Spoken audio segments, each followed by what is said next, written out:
my privilege to introduce Vice Chair of the Democratic Caucus, Ted Lieu. Thank you, Chairman Aguilar, and honored to be here with Representatives Mannion and Delaney. Donald Trump's first 100 days have been one of the worst first 100 days of any U.S. president in history. That's because his policies are harming America, and the American people have noticed. Multiple polls showed Trump's approval ratings plummeting. An Associated Press poll showed him at only 39% approval, 59% disapproval. And a recent Washington Post poll also shows him at only 39% approval, the lowest of any U.S. president in 80 years. One reason is because of tariffs. His indiscriminate tariffs have increased prices.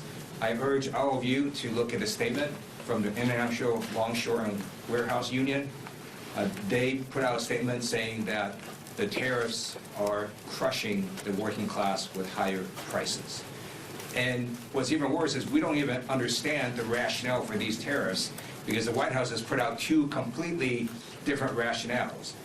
One of them is we're imposing these indiscriminate tariffs to try to strike deals to go to a zero tariff situation with other countries and have more free trade, reduce trade barriers. And then you have Donald Trump saying over the weekend, I'm doing these tariffs to create an external revenue service to use this as a permanent revenue source to take the money that consumers are paying and inject that into the federal government. Those are completely opposite rationales, and the White House can't even figure out why it's doing these tariffs. And then let me just conclude now about Secretary of Defense Pete Hegseth.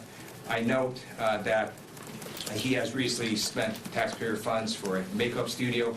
I hope it's going well and make him look better on TV. But in terms of his policies, they are completely awful, and especially his operational ability to handle sensitive information.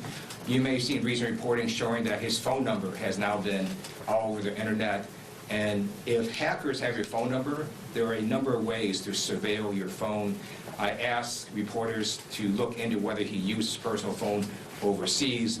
There is a hack called the SS7 attack. Stands for Signaling System Number 7. I was part of an investigation a few years ago. It doesn't matter how great your phone is. It's because of telecommunications providers you use. There's a flaw on there that they can surveil your phone, and they can do that in the U.S. It's even worse overseas. So you all should check out whether Secretary Hegseth compromised his phone if you use it overseas.